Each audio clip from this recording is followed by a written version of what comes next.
오늘 성서 말씀입니다.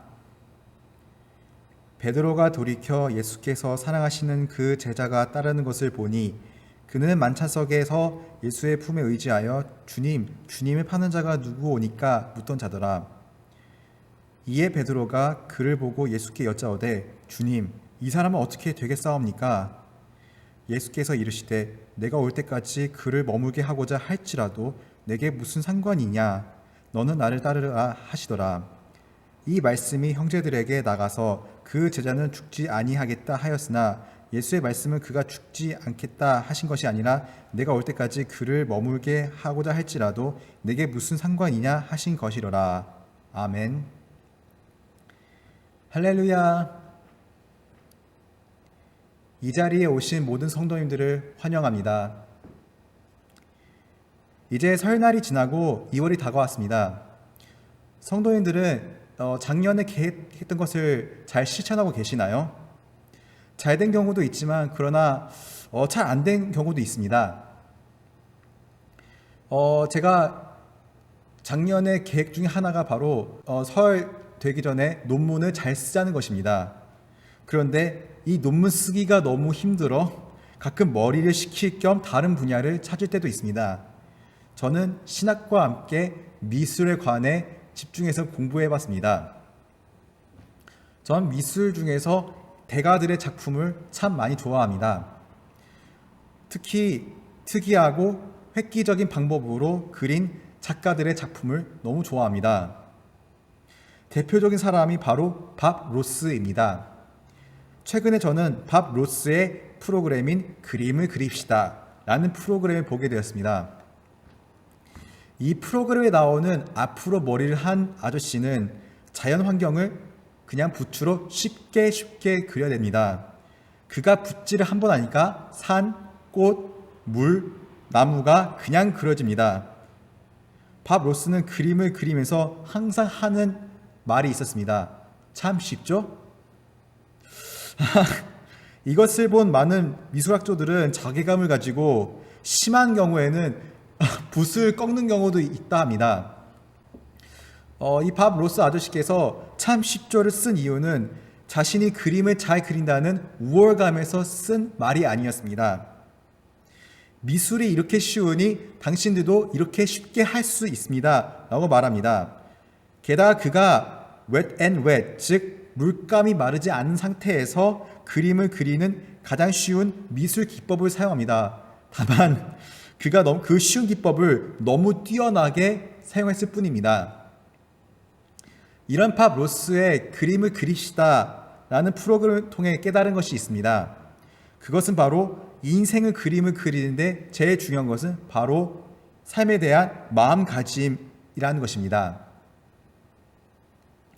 그래서 저는 밥 로스의 프로그램을 따라 저의 인생에 그림을 그립시다 라는 설교를 하게 된 것입니다.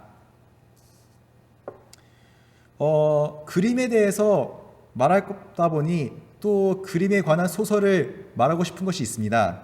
그것은 바로 오스카 와일드의 도리언 그레이의 초상화입니다.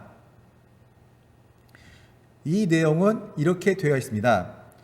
버질 월호드라는 작화가는 자신의 예술의 거의 모든 것을 담아 완벽히 아름다운 청년 도리언 그레이 초상화를 그리게 되었습니다.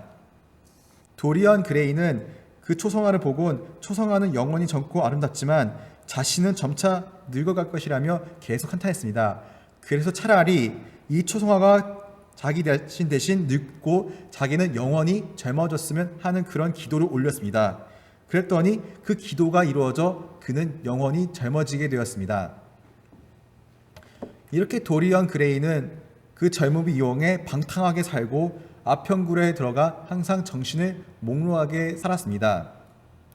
그런데 그가 집에 올 때마다 초상화가 조금씩 늙어지고 있다는 것을 보았습니다.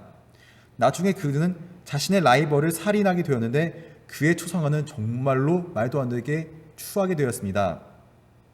어느 날 그는 그 추한 초상화를 보고 그가 살인했던 칼을 들고 그 초상화를 찢었습니다. 그 직후 밖으로 비명소리가 크게 들리고 하인들이 경찰관 데리고 와서 도리언 방에 찾아왔습니다.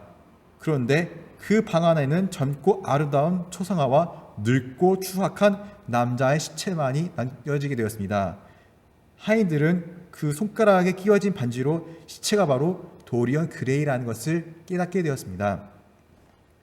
오스카 와일드가 이 작품을 통해 보여준 것은 사람이 내면을 가꾸지 않으면 도리언 그레이처럼 스스로를 파괴한다는 내용을 보여줍니다. 그는 우리의 선택에 따라 우리의 내면이 더 아름다워지거나 더 추해질 수 있다고 이 이야기를 통해 말해줍니다. 성서에서도 도리언 그레이처럼 자기 자신을 파괴한 사람들이 있었습니다. 그 대표적인 사람은 바로 사울 왕입니다. 다들 아시다시피 처음에 사울 왕은 되게 겸손하고 하나님의 선택을 받은 왕이었습니다. 하지만 그가 왕이 된 이후 하나님 대신 자신의 잘난 맛으로 살게 되었습니다. 이런 마음 때문에 하나님께서 그를 저버리고 그 대신 다윗을 왕으로 선택하게 되었습니다. 블레셋 골리앗과의 전쟁 이후 사울은 그가 천천히요 다윗은 만만이라는 백성들의 목소리를 듣게 되었습니다. 이런 목소리 듣고 사울은 다윗에 대한 질투심에 사로잡히게 되었습니다. 그 때문에 사울은 다윗을 쫓고 죽이느라 그의 인생을 허비하게 되었습니다. 그리고 나중에는 길보아 전투에서 사울 자기 자신과 그의 가족들이 죽게 되었습니다. 오늘 본문 말씀의 주인공들은 바로 예수님과 베드로 그리고 나오지 않는 예수님이 사랑하시는 제자 요한이 나옵니다. 이 본문의 말씀을 이해하기 위해 그 이전의 상황을 나누어야 될 부분이 있습니다. 이 말씀 이전에 베드로는 예수님이 십자가에 달려 돌아가시기 전 그를 3번씩이나 부인했습니다. 그 자신은 예수님을 절대 부인하지 않겠다고 단언했지만 그 결과는 보기 좋게 깨져버렸습니다. 이런 부끄러움 때문에 베드로는 자신의 고향인 갈릴리 디베랴 호숫가로 돌아갔습니다. 그런데 부활하신 예수님은 다시 그를 찾으셨습니다. 예수님은 숯불을 피우며 그를 기다렸던 것이었습니다. 그런데 이 숯불은 베드로의 트라우마를 건드렸던 것입니다. 왜냐하면 베드로는 어두운 밤에 숯불을 쬐고 있을 때 예수님을 3번을 부인했기 때문입니다. 그렇게 예수님은 베드로에게 3번씩이나 자기 자신을 사랑하냐고 물었습니다. 이런 질문을 받았을 때 베드로는 제가 예수님을 사랑한다는 것은 예수님이 아십니다 라고 자신 없게 대답했습니다. 이런 대답을 받고 예수님은 베드로에게 자기 자신을 따르라고 최후의 명령을 내렸습니다. 그런데 이 베드로가 예수님을 그냥 따랐으면 좋았을 것을 여기서 또 실수하게 됩니다. 그것은 바로 예수님이 사랑하시는 제자 요한이 자기 눈앞에 보였던 것입니다. 베드로는 예수님에게 요한은 어떻게 되지요? 라고 물었습니다. 이 뜻은 베드로가 자신의 실수를 무마하고자 이런 뜻으로 질문했던 것입니다. 예수님, 그래도 제가 요한보다는 더 괜찮은 인생을 살 수 있겠죠? 그러자 예수님은 베드로의 의도를 알아차렸습니다. 그는 베드로가 자신의 인생을 요한과 비교하려 한다는 것을 알았던 것입니다. 오늘 말씀에 이렇게 적혀져 있습니다. 예수께서 이르시되 내가 올 때까지 그를 머물게 하고자 할지라도 내게 무슨 상관이 있냐 너는 나를 따르라 하시더라. 이 말씀의 뜻은 이렇습니다. 넌 걔를 신경 쓰지 말고 그냥 있는 게 그대로 날 따라. 결국 베드로는 이 말씀을 듣고 다른 사람과 비교하지 않고 있는 그대로 예수님을 따랐습니다. 그래서 나중에 그는 초대 교회를 세우고 십자가에 거꾸로 못 박혀 죽을 때까지 교회 양떼들을 지키고 양육했습니다. 그가 죽은 후에도 그의 정신은 아직까지 교회에 남아 있었던 것입니다. 이렇게 베드로는 자신의 부끄러운 과거를 인정하고 있는 그대로 예수를 따르니 그는 예수님이 세운 교회 반석이 되었습니다. 이 이야기는 베드로만의 이야기가 아닙니다. 이 이야기는 베드로와 그를 따르는 우리들까지 포함됩니다. 우리 앞에는 2가지 인생이 있습니다. 사울처럼 남과 비교해 자기 자신을 파괴하느냐, 아니면 베드로처럼 자신의 실수를 딛고 일어서 예수님께 나아가는 것입니다. 저는 설교를 준비하면서 제 과거를 돌아보게 되었습니다. 저는 베드로처럼 아니지만 저에게 말하기가 껄끄러운 문제가 있었습니다. 그것은 바로 군대 문제였습니다. 저는 25살에 군대를 가려고 했는데 서류상에 있는 홈스쿨 교육과정과 초졸이라는 이유로 2, 3년 유예 판정을 받았습니다. 그 당시 저는 25살에 군대 갔다 온 다음 것을 하려는 계획을 가지고 있었습니다. 그런데 그 계획이 틀어졌던 것입니다. 그리고 어떤 사람들은 저에게 야, 너 빨리 군대 가야 해. 빨리 안 가면 너가 힘들어진다. 라고 계속 말했던 것입니다. 저는 그것을 듣고 나도 좀 더 일찍 갈 것을 이라는 후회를 했습니다. 이런 후회로 저는 하나님 앞에 하나님 왜 자꾸 제 인생을 망치시나요? 라고 크게 불평했습니다. 그러나 하나님의 계획은 그것보다 훨씬 뛰어났습니다. 제가 군대를 늦게 갔기 때문에 공부 시간을 확보할 수 있었고 핸드폰으로 여러 가지 교육 과정을 들을 수 있었고 월급을 크게 받을 수 있었습니다. 그 중에서도 저는 이것을 자랑하고 싶습니다. 그것은 바로 제 꿈을 키울 수 있었다는 것입니다. 남들이 저에게 너가 제일 좋아하는 것이 무엇이냐 라고 대답하면 저는 바로 독서라고 이야기할 수 있습니다. 제가 홈스쿨 하면서 제일 좋았던 것은 바로 자유롭게 독서를 할 수 있다는 것입니다. 마음이 끌리는 공부를 계속 할 수 있었습니다. 그 덕분에 저는 여러 문화와 역사들을 접하고 저만의 상상의 나래를 펼칠 수 있었습니다. 독서를 계속하면서 이런 생각을 했습니다. 예를 들어서 빨간 머리 앤이 돈키호테를 만나면 어떻게 될까? 학교를 우주에다가 설립하면 어떤 식으로 이야기가 진행될 수 있을까? 소설 반지의 제왕과 우주전쟁을 섞으면 어떻게 진행될까? 라는 여러 가지 상상을 했었습니다. 그래서 저는 계속 이 책 저 책을 조합하면서 저의 상상력을 실험하였습니다. 저는 제대 전날에 대대장님과 면담을 나눈 적이 있었습니다. 그 당시 대대장께서 저에게 이런 말씀을 하셨습니다.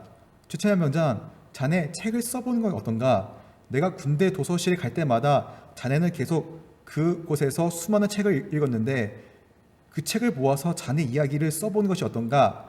라고 말했습니다. 그 말을 듣더니 제 눈이 확 떠진 기분이었습니다. 저는 군대에서 책을 읽는 동안 저만의 상상의 이야기를 구상하고 있었습니다. 그때 당시 저는 아이작 아시모프라는 공상과학 작가의 작품 파운데이션을 읽게 되었습니다. 이 작가는 로마 제국 쇠망사를 우주에다 놓으면 어떻게 진행될까라는 상상으로 이 작품을 발표했습니다. 저는 이 영향을 받아 미래 과학 공상 소설, 신화, 교육 이야기, 그리고 사도행전 29장 이야기를 넣으면 어떻게 될까라는 상상을 하게 되었습니다. 공상과학 버전으로 교회학교 이야기를 만들면 어떨까라는 내용의 소설을 어렴풋이 구상하고 있었던 것입니다. 이런 비전으로 저는 코네피다라는 제목으로 저만의 신앙소설을 집필하고자 계획하게 되었습니다. 이 코네피다라는 뜻은 함께 희망을 나눈다라는 헬라어입니다. 신기하게도 저는 군대를 늦게 갔기 때문에 저의 진정한 꿈을 찾을 수 있게 된 것입니다. 만약 제가 군대를 늦게 갔다고 계속 한탄했다면 이런 상상을 절대 할 수 없었고 군대에서 최선을 다해 복무를 할 수 없었던 것입니다.